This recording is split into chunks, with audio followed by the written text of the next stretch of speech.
महिन्यापूर्वी या बीड जिल्ह्याला बदनाम केलं, त्यावेळेस बीड जिल्ह्यातला प्रत्येक जात, प्रत्येक जमात, सर्व 18 पगड जाती बदनाम होत होत्या।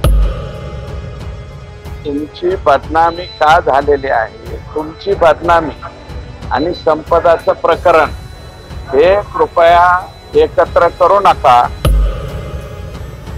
त्यांनी नावानिशी बोलावं, मग आम्ही बदनामी आणि पुन्हा जे काही बरंच बोललेलो आहे ते सुद्धा आम्ही बोलू शकतो।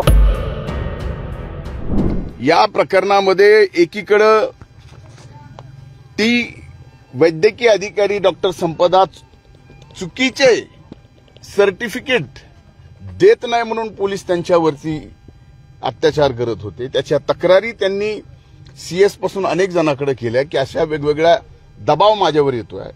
एवढंच नाही तर शेवटी त्यांच्या जबाबामध्ये ती बीड जिल्ह्याची आहे अशा प्रकारची हिनवण्या सुद्धा झाल्या। ती एका ठराविक समूह जातीची आहे अशा प्रकारे सुद्धा त्या ठिकाणी हिनवण्या तिच्या होत होत्या। आणि ह्या सगळ्या गोष्टीला कंटाळून ह्या आत्महत्या केली आहे का या ठिकाणी हत्या झाली हा भाग पोलिसाच्या तपासामधला आहे।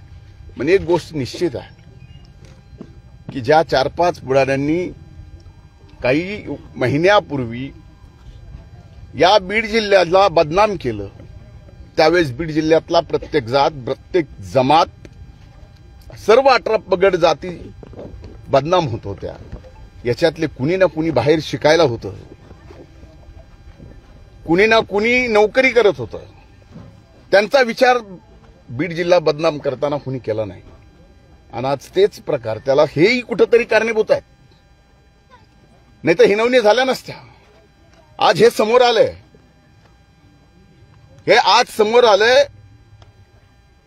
न समोर येणारे आणि गुपचूपपणानं गाव सोडून कोसो किलोमीटरवर आपले पोट भरणारे लोक किती हिनवण्या सहन करत असतील याचा आज त्यांनी विचार करायला पाहिजे। हे पहा, तुमची बदनामी का झालेली आहे, तुमची बदनामी आणि संपदाचं प्रकरण हे कृपया एकत्र करू नका।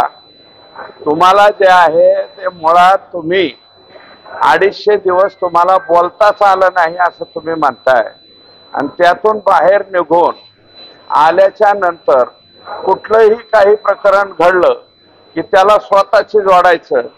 तुम्हाला एवढं महत्व द्यायला सध्या बाकी कोणी तयार नाही। आमचा फोकस सध्या आणि मला असं वाटतं की संपदाच्या बाबतीमध्ये याच्यामध्ये राजकारण वगैरे कोणी करू नये।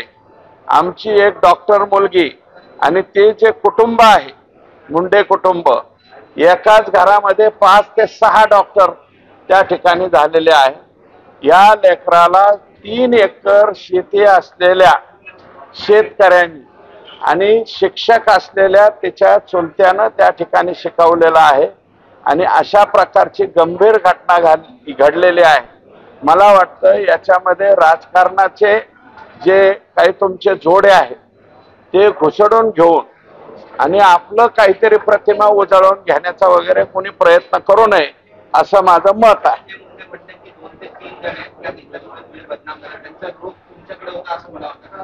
त्यांचा रोग कुणीकडे होता मला माहित नाही। त्यांनी नावानिशी बोलावं, मग आम्ही बदनामी आणि पुन्हा जे काही बरंच बोललेलो आहे ते सुद्धा आम्ही बोलू शकतो परत।